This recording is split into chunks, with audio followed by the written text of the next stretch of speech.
Iran पर America Israel की कार्रवाई के बीच न्यूयॉर्क में ट्रंप टावर पर एक संदिग्ध पैकेट की सूचना मिलने के बाद हड़कंप मच गया। लोकल लोगों ने न्यूयॉर्क पुलिस को बम निरोधक दस्ते को बुलाया, जिसने संदिग्ध पैकेट की जांच शुरू की। संदिग्ध पैकेट की जांच के कारण इलाके में ट्रांजिट सर्विस प्रभावित रही। हालांकि संदिग्ध पैकेट के कारण खतरे की पुष्टि अभी तक नहीं हुई है। ब्रिटेन के पीएम केयर स्टारमर ने लिमिटेड डिफेंसिव ऑपरेशन के लिए डियागो गार्सिया एयरबेस के इस्तेमाल की इजाजत दे दी है। हालांकि स्टारमर ने कहा है कि उनका देश अमेरिका और इजरायल के आक्रामक हमलों में शामिल नहीं होगा। साथ ही ब्रिटेन के प्रधानमंत्री ने कहा कि ईरान को कभी भी परमाणु हथियार रखने की अनुमति नहीं दी जानी चाहिए और साथ ही उन्होंने युद्ध की जगह बातचीत की वकालत की है। इस बीच राष्ट्रपति ट्रंप ने एयरबेस के इस्तेमाल की इजाजत देने पर ब्रिटेन की देरी से नाराजगी जाहिर की है। यूएस सेंट्रल कमांड ने अपने घातक बॉम्बर B-1 बम वर्षक विमान का एक वीडियो शेयर किया है और लिखा है कि अमेरिकी B-1 बॉम्बर विमानों ने ईरान की मिसाइल क्षमताओं को कमजोर करने के लिए ईरान के भीतरी इलाकों पर हमला किया है।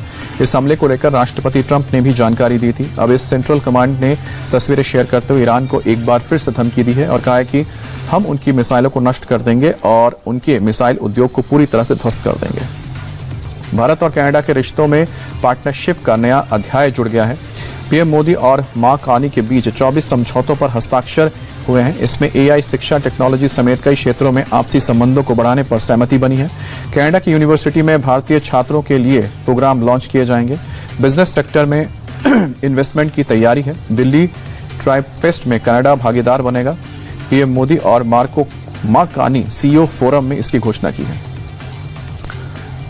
16 मार्च को होने वाले राज्यसभा चुनाव के लिए महाराष्ट्र से महाविकास अघाड़ी ने कैंडिडेट का नाम फाइनल कर दिया है। शरद पवार को कांग्रेस और उद्धव गुट ने उम्मीदवार बनाया है। महाराष्ट्र की 7 राज्यसभा सीटों पर महाविकास अघाड़ी के पास जीतने लायक बस एक ही सीट है। इसके लिए सबसे पहले आदित्य ठाकरे ने दावेदारी की थी। हालांकि लंबी बहस के बाद सभी गुट शरद पवार को राज्यसभा भेजने के लिए तैयार हो गए हैं। 5 मार्च को नॉमिनेशन फाइनल किया जाएगा। बंगाल की चुनावी लड़ाई दिलचस्प होती जा रही है। सीएम ममता बनर्जी ने एक बार फिर से इलेक्शन कमीशन और बीजेपी के खिलाफ मोर्चा खोल दिया है। ममता बनर्जी ने कहा है कि हमारे देश का संविधान गंभीर खतरे में है, क्योंकि बीजेपी और चुनाव आयोग ने लोगों को वेटिंग का और वोटिंग का अधिकार छीनने की कसम खाई है। चुनाव आयोग जानबूझकर वैध मतदाताओं का नाम काट रहा है। ममता ने इसे संवैधानिक हक पर खुला प्रहार बताया है। पुरी के प्रसिद्ध श्री जगन्नाथ मंदिर में डोल पूर्णिमा का भव्य उत्सव किया गया है। इसमें देश विदेश से बड़ी संख्या में श्रद्धालु जुटे हैं। भक्तों के लिए यह दिन भगवान जगन्नाथ, बलभद्र और सुभद्रा के साथ सीधे मिलन का अवसर होता है। डोले में विराजमान भगवान के साथ भक्तों के साथ जमकर होली खेलते हैं। भगवान के रथ के साथ दूर दूर तक भक्तों की भीड़ अबीर, गुलाल, रंग और फूलों से होली खेलते नजर आए।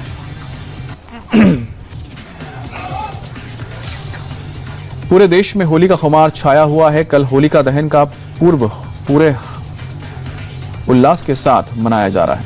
इस दौरान अलग अलग शहरों से होलिका दहन की अलग अलग तस्वीरें सामने मिली हैं। कई लोग झूमते गाते नजर आए तो कहीं पर ढोल मजीरे की थाप सुनाई दी। विशेष संयोग के बीच लोगों ने सुख समृद्धि की कामना की। साल का पहला चंद्रग्रहण आज दोपहर 3:20 से शुरू होकर शाम को 6:46 तक रहेगा। इसके चलते देश में सूतक काल सुबह 6:20 से ही लगा हुआ है। चंद्रग्रहण के 9 घंटे के पहले सूतक काल की शुरुआत हो जाती है। इस कारण सुबह से ही अधिकांश मंदिरों के कपाट बंद हैं। ग्रहण की कुल अवधि लगभग 3 घंटे 27 मिनट रहेगी। आज की चंद्रग्रहण पूर्व भारत के हिस्सों में स्पष्ट रूप से दिखाई देगी, जबकि अन्य क्षेत्रों में इसके आंशिक रूप से देखने की बात हो रही है।